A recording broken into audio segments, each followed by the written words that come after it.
Hi guys, Saint here, and today we're going to be talking about how to play one of the most popular builds in the meta, which is Faded. And I'm going to take you step by step through the game on how to play it, and also some of the do's and don'ts of playing the build. So let's hop into it. So generally, your early game is going to look like something like this, where you have Yasuo, Kindred, and Ari. The most important item for this is like getting something like Stone Plate on Yasuo.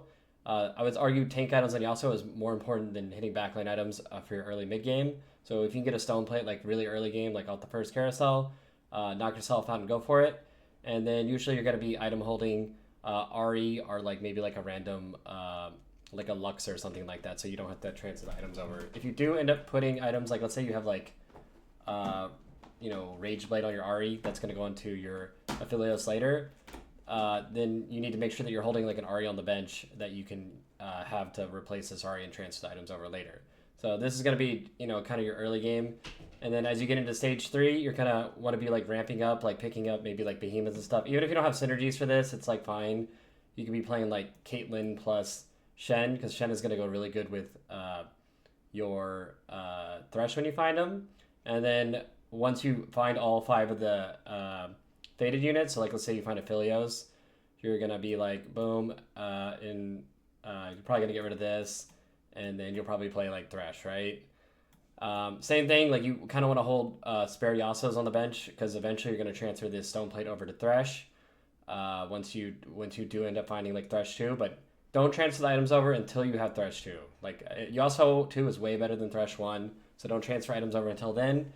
And then 90% of the time you're going to be linking Thresh and Yasuo. If you only have 3 faded, just link whatever carry you have with Yasuo, but it's always going to be Thresh and Yasuo for the mid game. So generally your board's going to look something like this, where you have like this, and obviously you're eventually going to replace this Ari and then transfer the Rage Blade over to Aphelios. So your items will probably look something kind of like this, where you have like 80 items, or probably like a IE or Last Whisper or something. You'll probably have something like this. And then you can keep putting, more tank items on your Yasuo. It could be like another Stone Plate or a Warmog or pretty much any items you're finding. So this is going to be what your stage 3 looks like, and then you're going to get into stage 4. I see there's a lot of mistakes people I feel like make with this comp in stage 4, and this is why a lot of people struggle, is they tunnel on this idea that you need to 3-star Aphelios and 3-star Thresh. I think when people are figuring the comp out and learning it, that was like the win con, but I think as the meta progressed and like there's comps like Ghost that instantly kill frontline and kill stall comps, running like just a singular Thresh and like an Aphelios as your carries is really bad because the fight's too quick.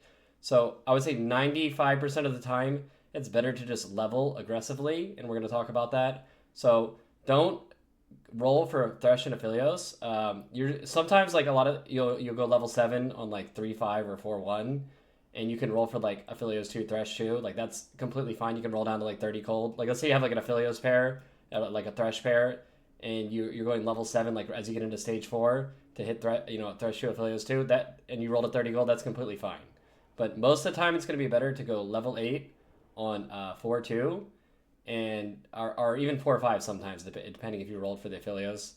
And then getting like it would be a board that would look like this, where you get you probably drop Kindred for Syndra, and then you'll probably have like Ornn over this guy. Ornn is definitely the best thing you can do, and then you can kind of do like this, and maybe like spread it out a little bit more. This way, Ornn takes some of the aggro, and then we'll make an item for Yasuo, or I'll make an item for Thresh. And then eventually you're going to sell your Yasuo, and then you're going to transfer the items over to Thresh. So you're going to put those double Stone Plate on Thresh, or like whatever tank items you have. It can be Stone Plate, Warmog, Declaw, Bramble, like any tank items. It can be literally anything.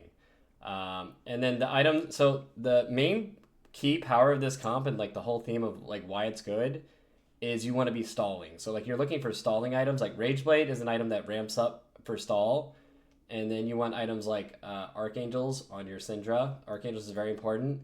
I mean, blue buff is BIS on her, but it takes too many tiers and it's too much item economy.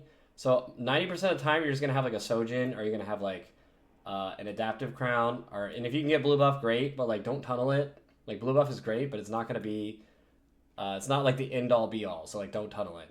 So then you're gonna add one more unit in level 8. Usually it's gonna be it could be like a random like whatever like legendaries you find or anything like that. It can be like a random like Lissandra or something like that. Just like pretty much any quality unit you can put in because you're gonna change this out for Ashe. It can be something. Your board could look something like this. Don't really worry about 2-starring Ashe because she's a waste of gold, unless you can like itemize her and put porcelains back. Usually you're like not really bothering with items on her. So since you went level 8, this is kind of what your board's going to look like. You want to try to get Syndra 2 if you can. Just mainly if you're level 8, the level 8 stable board is Thresh 2, Aphelios 2, Syndra 1.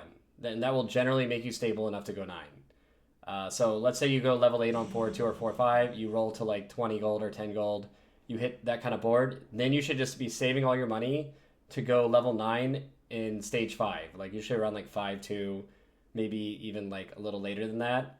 And your ultimate goal is to get set in, and your win con is set plus Lissandra going infinite scaling. And then you would probably play like, you can drop this or whatever and play like another legendary unit, or you can play 7 faded. You drop this for like another faded unit. You could drop this for like another faded. You put 7 faded. Or you can, usually you want to be playing like 7 faded, so it'd be like Kindred or whatever, you're going to be playing Lissandra. It's like one or the other. Or you can even be just playing 6 faded. It doesn't really matter. Like if you have Lissandra 2, 6 faded, who cares? Like just play whatever high quality units you can with this that have scaling. Lissandra is really good with scaling. She'll farm infinite items.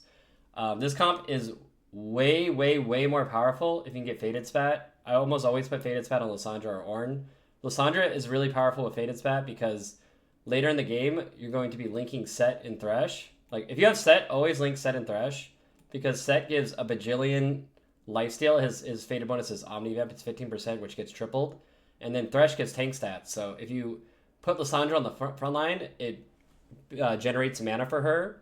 And she'll take a lot of damage, and then she'll lifesteal it all back. So she can just chain ultimate people and like farm items for you and scale you up like that. So let's talk about augments now with this comp. And the most important augments to play with this comp. So we go on here, we go to Aphelios, and you look at augments, and we'll talk about some of the most powerful augments. 2 for 1. I feel like this is an augment that it's ridiculously broken in the meta, but it kind of baits people into playing the build in a wrong way, where they'll go level 7 and they'll just sit on level 7 and try to 3-star Thresh and Aphelios, which is really great. That's really great to do, but it's almost always still better, unless you're like getting it really quickly. Just use it as like a tempo where it's like you can get Thresh and Aphelios really easily, right? You can 2-star them, and then just hold extra Aphelios and Threshes on the bench. So like, whenever you find one, you pick up another one, right? And then eventually you will be able to 3-star it, but don't sit on 7 and try to 3-star those units, because it's not going to power spike you that much. Just kind of use it as an econ augment where it's like, oh, there's a 3 cost in the shop. I buy the 3 cost and I sell it, and that just view it as like I get an extra 3 gold every round, right? And then when you're rolling down, if you see extra Aphelioses and Threshes, just pick them up and hold them. And Baboom is really strong because it works very good with Syndra. Also with Aphelios who's spam casting, it's very powerful. So it's probably the best combat augment for this. And of course, anything that gives you Faded Crown is really powerful. Pump It Up.